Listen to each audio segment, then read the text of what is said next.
Hi, everybody. I'm Callie B. Elwayns with Bold Visible, and I am here with three amazing women today. Angela Schatz, Patricia Glenn, and Allison Gray are all leaders in the community.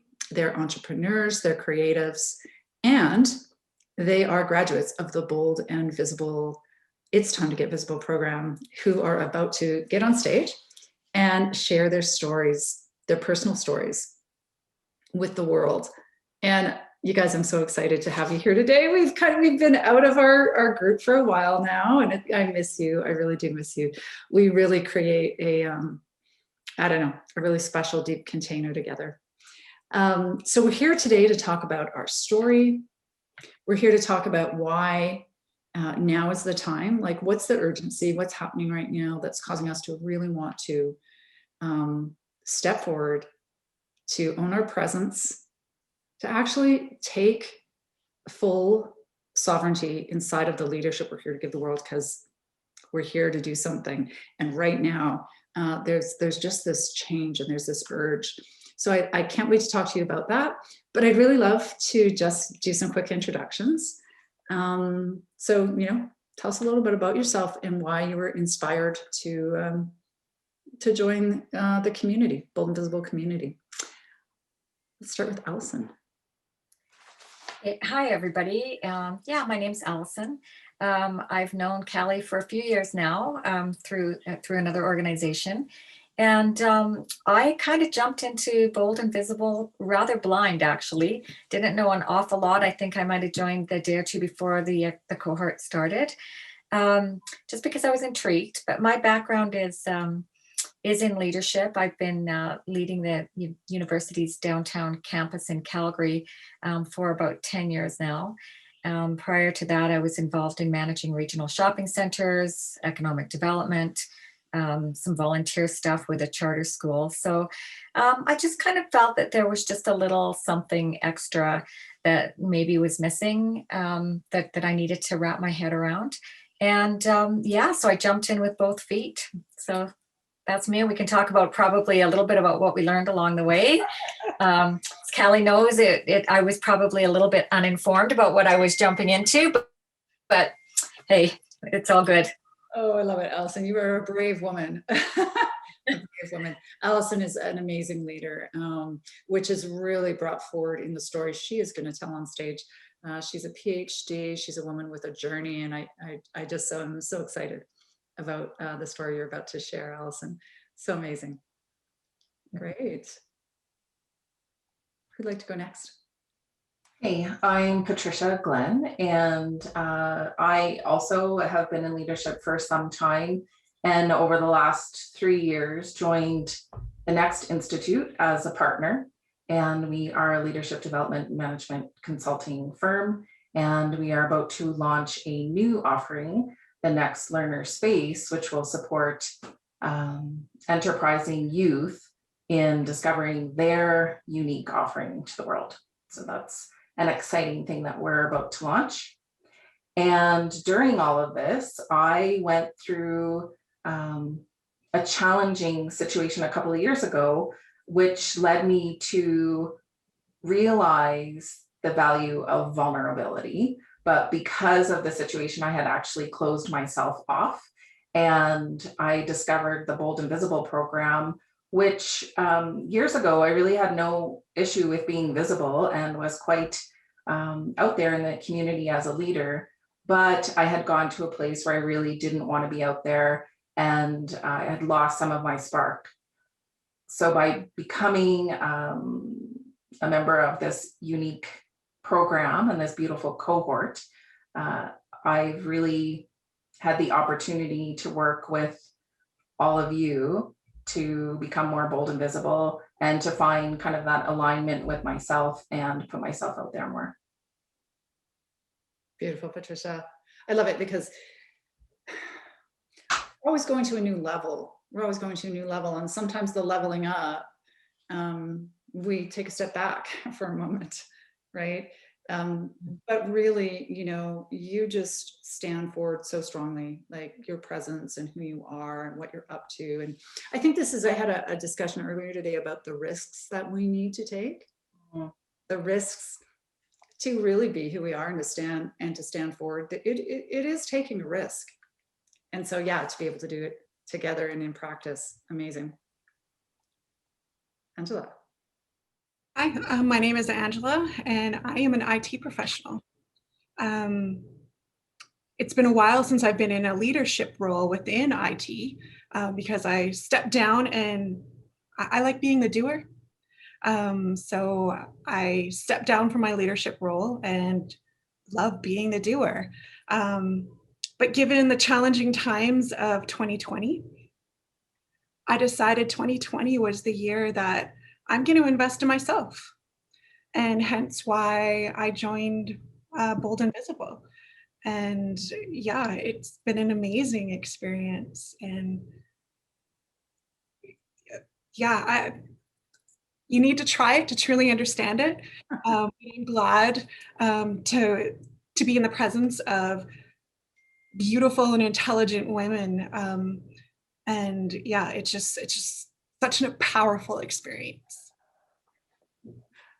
That's so great, Angela. And Angela is also an illustrator and an author, and she's right now designing and producing a book for children. And don't want to talk too much about it because it's inside of her story that she'll be telling on stage. So awesome though, Angela. So why don't you go ahead and tell us then, start us off with, really, I mean, how would you tell somebody who doesn't know about Bold and Visible? Like you said, it's not something we normally do. And at the end, we get to stand on stage with our story, but so much more than that, right? Right. And it's something that I will honestly admit that I had a hard time explaining it to people throughout the last 6 months, but I think I finally have been able to wrap it up into a little nice nutshell. And the best way, and I wrote it down, that's why I'm looking down, because okay, great. I'd like to hear it. So how I put it, it's that it's a leadership coaching mentorship with a twist. Mm. So using somatic practices to deepen the experience, to find your voice, to become bold and visible in the world. So again, it took me a long time to figure that out, but I think that's the best way I can describe it now, being at the end, just about to share my story on stage. But before, if you would have asked me a month ago, I was telling people it's a story writing course because I didn't know how else to explain it. So that's the best way I can explain it now. That's so awesome. I really need to use that for some of my copy. Because yeah, it's so much. I love the piece around, it's with a twist, right? Because we are letting go somatically. It's really an embodied practice. It's very in science. It's not woo-woo. It might seem so to start with, though. But I love it, and that's such a great explanation. What was your biggest shift for you? Releasing pattern that I've held on to since I was a child, and it's amazing. And I don't want to say too much because I don't want to give it away because it's part of my story. But it's amazing the difference from the very first class we had to how I'm feeling now. And just the releasing that pattern is such, I don't even have the words to explain how great it feels to not be holding on to that pattern anymore. So awesome. Yeah. And you look so great, right? You guys, you all look so beautiful. Like that's the thing. We shift, we literally shift in our body. Yeah. I think for me, Callie, it was there was something in that initial copy, I think, that you had sent out, and it talked about being bold, being visible, going that last, 5%, because the cohort that we've all been part of has been absolutely wonderful. There's so many different people and stories, but they're all very strong women in their own right. so it was that last 5% that really spoke to me. And I do have to admit, when we first started and you talked about somatic and embodiment and sovereignty, I went, what, where am I? So the message resonated, but I hadn't really had the time to go, so what is this? So for me, it was diving into something I have never done before, because, it took me a long time to complete my doctoral education. So I've been in the theoretical learning world for most of my adult life. Yeah. In one form or another. And this is not it. This is not, pick up a book and read it. It is very experience-based, and really, it took me a little bit to wrap my head around some of the work that we do. But I actually found myself going back to some of that work when I was dealing with a very difficult family situation. That just, part of being aware of your body and being aware of how it affects the way that you present to the world. And I actually used it to help a family member, which is very unexpected to go back to that. But for me, it was a connection between what is your body telling you, which for those of us that are really practical based, we kind of went, what? But it really truly was. What's your body saying? What is that real inner core of you want to do? And what's the presence that you're putting out to the world? And if there's a small little niggly thing in the back of your mind going, yeah, that little inner voice comes out every once in a while, even though I wish it wouldn't, there's a reason that little voice was there. That's kind of my big takeaway, is deal with that little inner voice that keeps popping up when it shouldn't, and park it where it belongs. Yeah. It was just it's a very different experience. I love it. So great. Yeah. So much in what you just said, because it's, I often don't speak a lot. I mean, you can come out and have an experience in a workshop, which is, again, what I would invite everyone to do on the 24th, is come out and have a taste. But we can't talk a lot about it because it's not a rational thing, and it's not theory, although it is based in science. So there is a lot of theory under it, but you have to experience it first person. But I love what you just said, because it's like, isn't it the dissonance between how we're showing up in our presence and what else might be going on? If there's a little bit of dissonance, then that can have a huge impact in our life. And it's just bringing ourselves into this embodied alignment. And you're right, like so many intelligent women in this group, and yet we still have a little bit, it's kind of just this last 5% of aligning to who we really are. And then we just like show up naturally, right? It's like, oh, hi, here I am, without all the other stuff running. But anyway, and also, by the way, Allison, just that beauty of supporting your family. Allison's been through quite a bit, and you kept coming. That's the other thing. Well, you know what? I think the other piece that's really, really important is that the sense of community with the other women that are in the cohort. There just isn't, I don't think, enough opportunities for women in leadership roles or ambitious women to come together and support each other in a very non-judgmental way. It's just not there. And so for me, it was just very refreshing to have a group of like-minded individuals to connect with and to chat with and to support each other. And that's part of the value. Yeah, well said. Well said. We can't become ourselves by ourselves. And like out in the conventional world, it's tough to find a place to actually dive as deep. And to be like accountable and hold each other accountable. Yeah, it's really special. How about you, Patricia? I'm not sure I can say it better than what Angela said. But I have been telling people that I'm on a personal leadership journey. And that's kind of how Bold and Visible has rolled out for me, is looking at, my intention was really to find some alignment in who I see myself as a leader and how I'm showing up to other people, and to bring this whole concept of head and integrated into my body. I have said, I was just this walking head, thinking and not really being my full self. So this personal leadership journey that I've been on with Bold and Visible has helped to align and integrate a lot of that.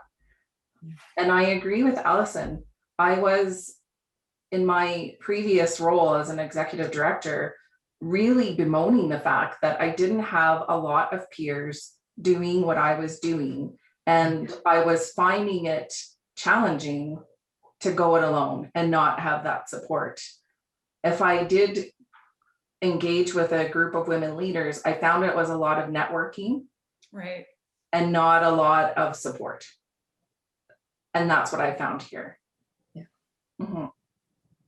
I love that. There's definitely a difference. And there's a real role for networking.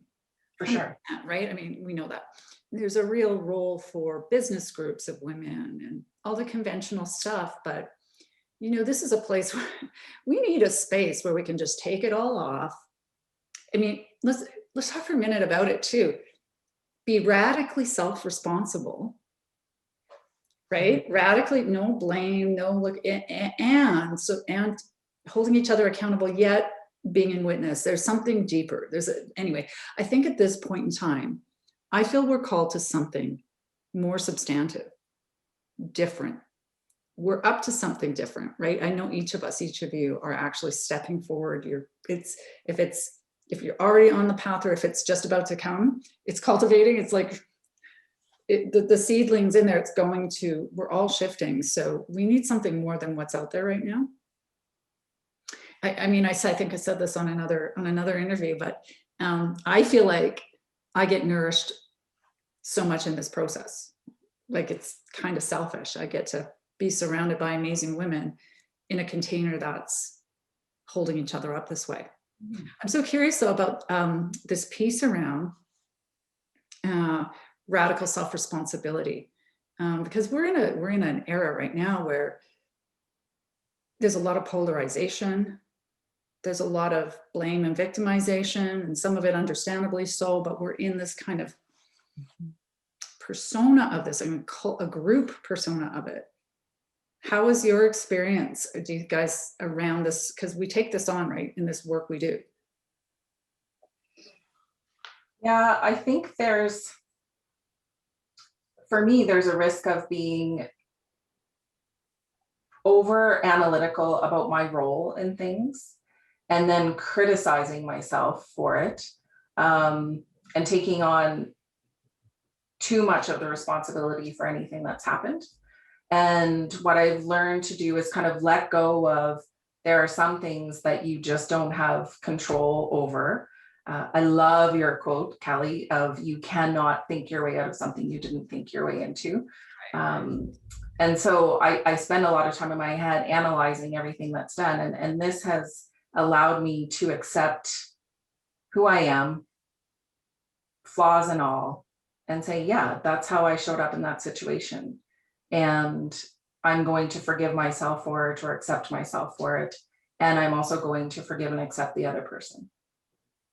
And I think that's where the radical acceptance comes in for me. It's not about criticizing and beating yourself up about things. It's accepting yourself for who you are.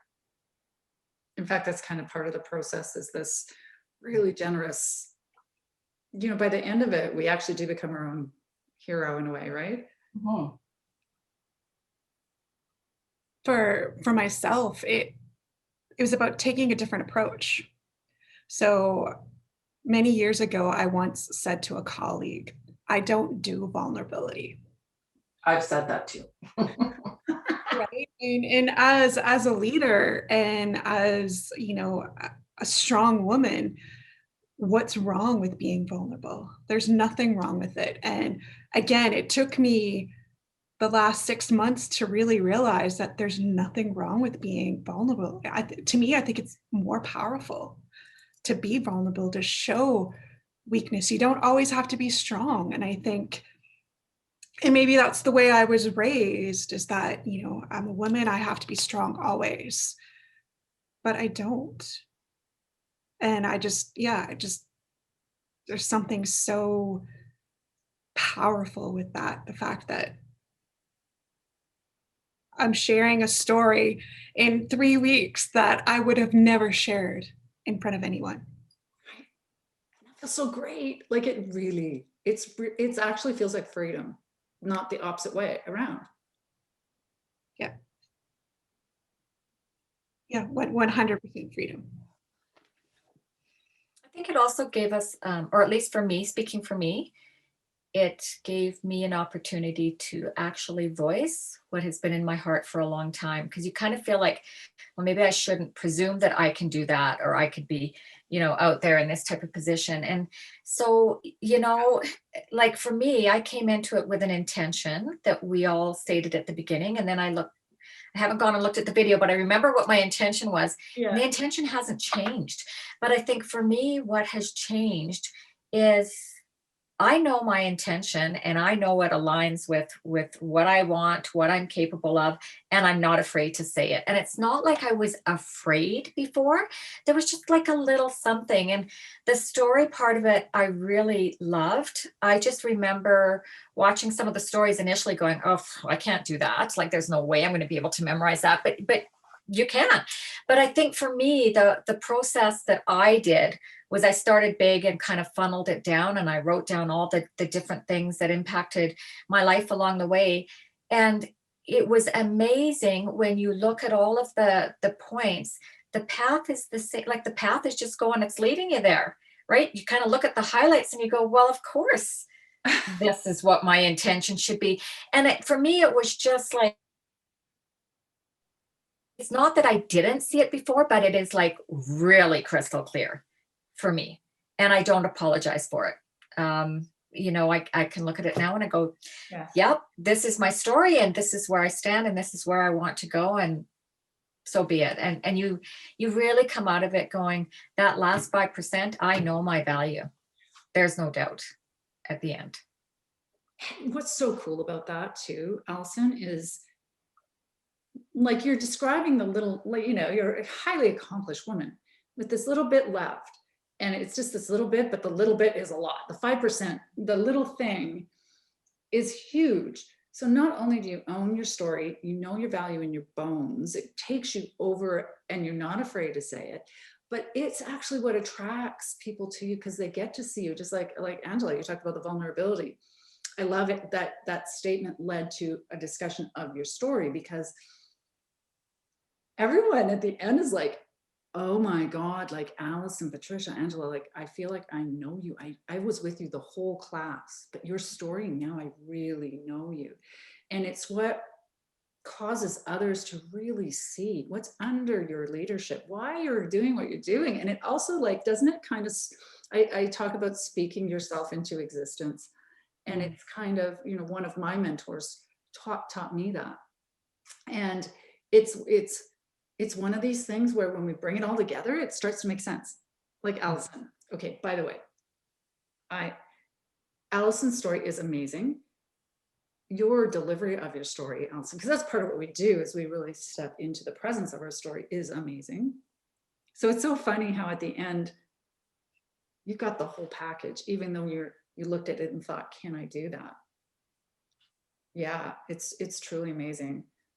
How about you, Patricia, with story and vulnerability? And what did your story, like, what was the role in your story in helping you get over the threshold to the kind of the transformation?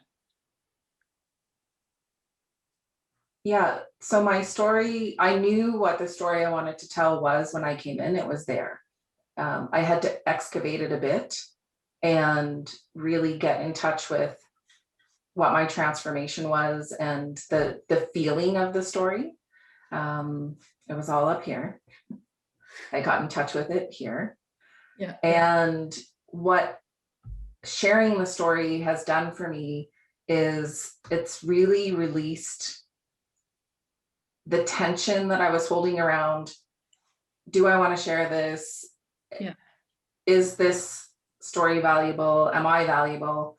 And what it's done for me is allowed me to stand on stage in other arenas, because now I'm facilitating all my work online. Right. A big shift. And I'm very comfortable with it. And I'm comfortable with how I show up. I don't feel that I have to be quite so professional and stiff. Right. I'm just kind of me now. And I'm okay with that. I'm okay with being human. Love it. I love it. And you're just so like relaxed. In a far different way. Yeah. Right? I love that. It's amazing. Angela, what about you with your story? How did your story help you actually shift in your body, like in who you're being? Well, when I first joined the course, I thought I knew what my story was. So I went down one path and I was having such a hard time cultivating the story. And then you and I had a quick session and I was not writing the right story. And as soon as I switched directions to the story that I'm actually going to be sharing, it just kind of poured out of me. But yeah, there was still some resistance writing the story, but it was, like I said, it flowed out of me. And as it was flowing out of me, it was releasing something in my body. So I believe you said at the beginning of the course, there's so much power in telling your story. And I didn't really understand that when you originally said it. I get it now, because there is so much power once you have your story and you share it in the presence of other people. Because they might not have experienced what you've experienced, but they can take some little nugget out of your story. Yeah. And I get that. I get that. So they, no matter who you are, you take away something from someone's story. And that, to me, that's just beautiful and powerful.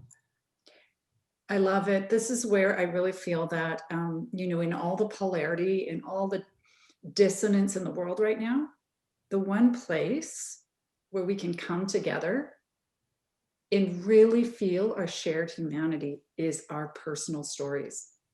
We have women of difference and diversity in our group. We have all sorts of different things culturally, socially. And when it comes to it, all our stories resonate. We have a shared experience inside our stories. And I think the world, this is what I'm really standing for now, is the shared humanity. And the beauty of story is that we differentiate with our story. So we stand inside and own our difference. We own who we are outside of the group, outside of the family, outside of history, outside of all of it. We're willing to own our voice, get visible, stand forward. So that's there. And then, but it also, it's like this, that's there, owning our difference. And then it's this shared humanity, this scooping in of everyone else. It's like, so that's why it's so powerful. That's why we use it for business, our personal story. That's how it helps us shape where we're going in our future. Or just own that we can do it. Like we definitely can. Okay, we're going to close, but I just want to ask you guys, okay, what was one surprise that you felt you had from the program? Something surprised you?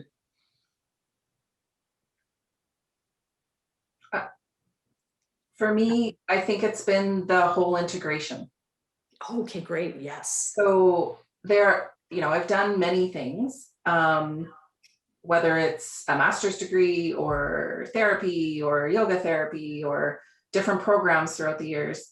There's always a certain amount of energy during it. Yeah. And then you kind of walk away and you keep doing what you're always doing. And for me, it's been the integration of this in my day to day. And I mentioned to Callie last week, like, you're in my head every day. And there's a part of this program that I'm working with every day, whether it's a rock on the floor that I use to ground, or I just kind of center myself before going into something, the somatics, the ability to use story in my own work and feel confident when I choose to tell a story. It's fully integrated into everything that I'm doing now. And I think I was anticipating that it would be something of a time and place, and I would walk away and it would be done.